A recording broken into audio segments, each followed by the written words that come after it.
I think what they're trying to do is meme into existence this idea that what they call doxing doesn't work. Like identifying people like this doesn't have any kind of effect anymore. And they're trying to use this as evidence of that.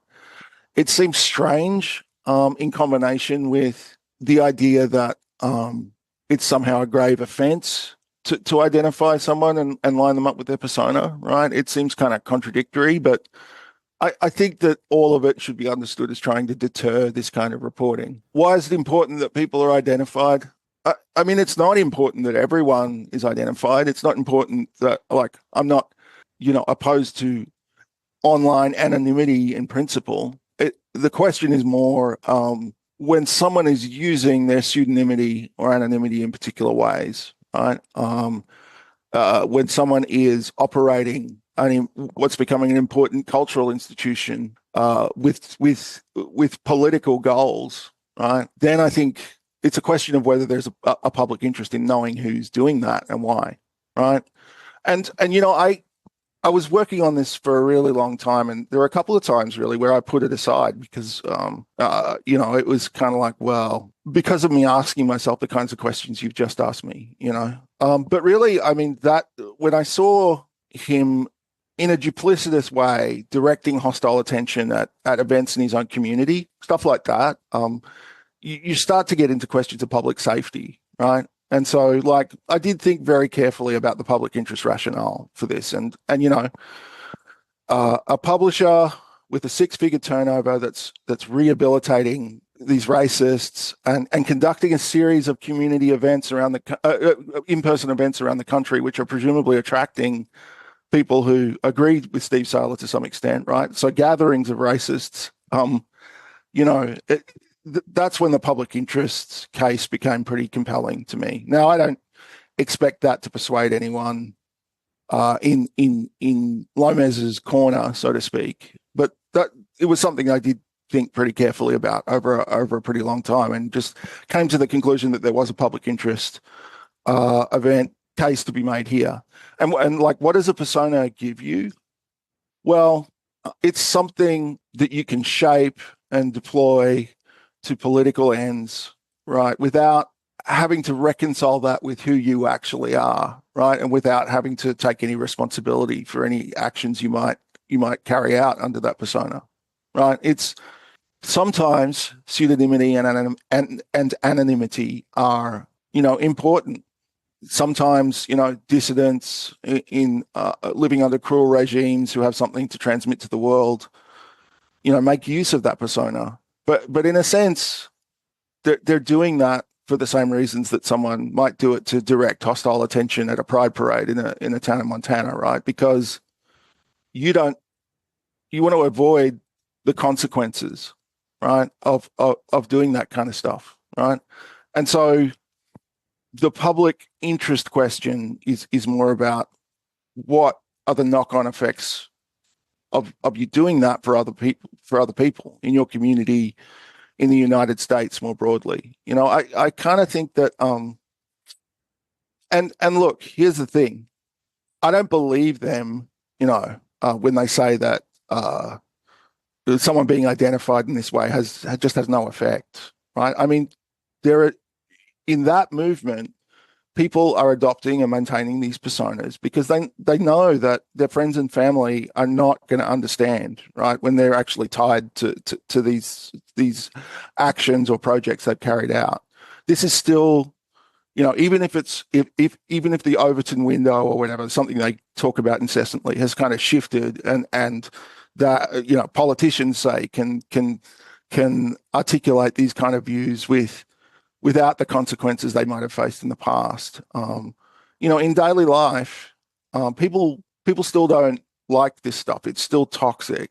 It's still kind of noxious. It's still something that good people are not going to appreciate, right? And that's why they adopt these personas. That's why they don't operate under their own names, And look, as someone who has operated under my own name for a really long time online, as someone who publishes articles under my own name, I can say that, yeah, like that can be uncomfortable at times, right? But there's also I think, a kind of integrity in owning the stuff you do in public and kind of standing by it or defending it or suffering consequences when you make mistakes. Right? It's an attempt to evade responsibility when you're trying to shape the public discourse and attack everything from racial equality to the constitutional order without having to really sign off on it.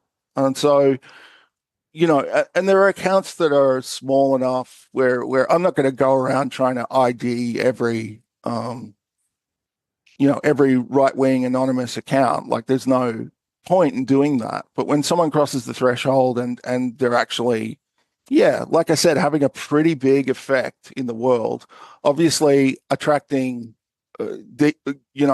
crowds of ordinary people and more select crowds of wealthy people, to private events, where they're influencing a broad public, but also who knows, what the network of people who are buying the patrician edition and paying the $300 upcharge to the dinner. Who knows who's in on those events, right?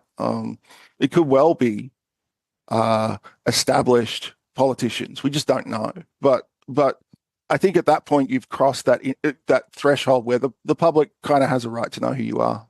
I think it's incredible that people, these people clearly are influential. I'm sorry, Matthew. You said, is it a question? I think we've proven that they are.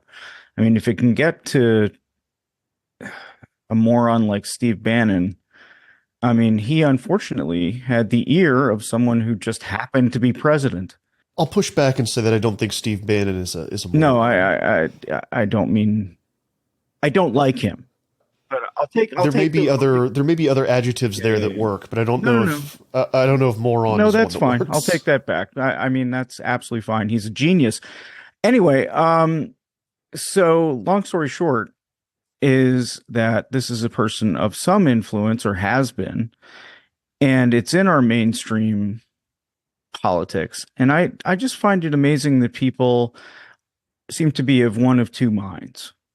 One is they simply don't believe if they're voting for one thing, they're going to get another. And the second group of people are, fuck it, blow the shit up, blow it all up. Anyway, I mean, it seems to be that's America now. I mean, and at least on the right, and I'm not to be Aram, but I'm scared shitless. Yeah, I mean, another person he's clearly influenced, he's clearly in communication with, who is clearly really an admirer of Keeperman is Chris Rufo, right? And Rufo's gotten a the president, Rufo's played a big part in getting the president of Harvard University fired. Now, I don't even have an opinion on whether that person committed plagiarism and whether they should have been in the position they were. Like, I don't, whatever. But the fact is he was able to do that. And now he's trying to get, the CEO of NPR, he's trying to deliver that to her too. I don't think that that's going to succeed, but Rufo's clearly a kind of a national figure. And I think someone as well, Jason, who exhibits that nihilistic streak that you were just sort of on the contemporary right that you were just talking about. The kind of the nihilistic streak that cheers on something that's simply punishing perceived enemies, right, is mostly what he's doing. He's punishing the perceived enemies of the right. A lot of the people he goes after are black women, like in a really obvious kind of a way. Like that's the kind of person he's going after a lot of the time, and almost exclusively women, black or white, right? And he's celebrated really on the right for this kind of practice of professional personal destruction that he's kind of perfected. And I don't think it's because the people who are fans of his have a strong opinion about who precisely should be the president of Harvard or the CEO of NPR, right? I think it's just because a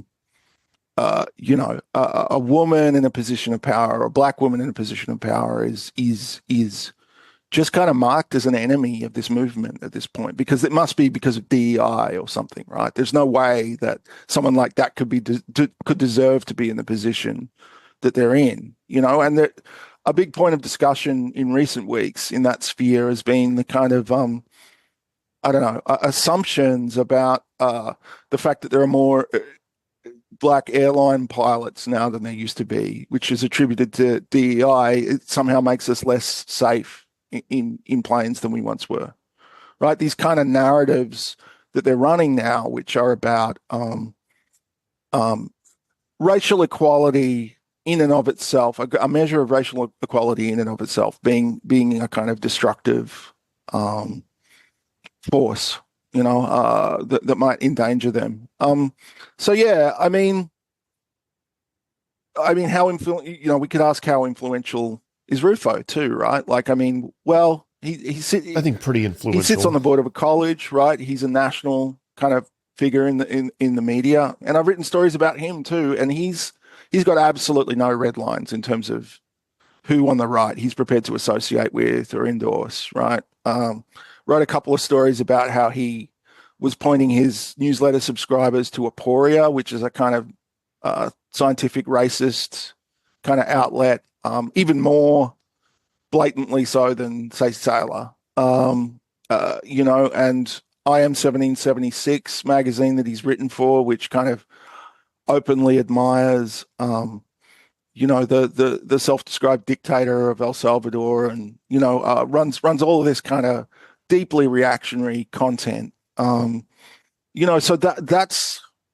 maybe to circle back to the question of influence and why this matters and where the public interest is. I mean, Keeperman and Rufo appear to be quite close, and so I mean, it doesn't take much, right, when there's no kind of cordon sanitaire around mainstream conservative politics that might prevent these kind of ideas catching on and prevent them having an influence. It doesn't take much, especially, the thing that has hung around since 2016 is that kind of the kind of impulse to edgelordism too, right? Like the valuing of breaking taboos that have held fast for a long time. War never changes. That's all for this tease, Angry Planet listeners. If you want to hear the rest of that conversation with the Guardian's Jason Wilson, kind of checking in on the online right-wing fringe movements that are active today, you can go to angryplanetpod.com. It is available now. It's the latest bonus episode there. $9 a month. It gets you access to that and a lot of other great episodes. You can listen to Arm scare the hell out of you about the possibility of World War III this summer. There's a really great Fallout-based episode up there. And there's written work that is finally starting to roll out. Again, go to angryplanetpod.com to sign up, help support the show, and keep us in business. We will be back next week with 2 more conversations about conflict on an Angry Planet. Stay safe until then.